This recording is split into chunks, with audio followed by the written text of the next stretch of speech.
అంటే ఈయన కాపాడబట్టం కోసం ఎదుటి వారి ప్రాణాలను బలిగా ఇయ్యడానికి కూడా సిద్ధపడుతున్నాడు యాకోబు. ఈరోజు నువ్వు అలాంటి వాడు వాడినా, నేను బాగుంటే చాలు పక్కన వాళ్ళు నాశనం అయిపోయినా పర్వాలేదని కోరుకునే నువ్వు నిజంగా మనిషివి కాదు.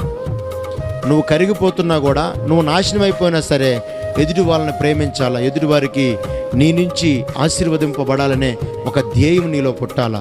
నువ్వు శాపంలో ఉన్నా సరే ఎదుటివారిని ఆశీర్వదించాలా, ఎదుటివారికి మేలైన దాన్నే చేయాలా, ఎదుటివారికి మేలైన దాన్నే ఇవ్వాలి. అంతేకాని నేను దీవించబడ్డా లేకపోతే నేను శపించబడ్డా వాడు ఎందుకు బాగుపడాలి?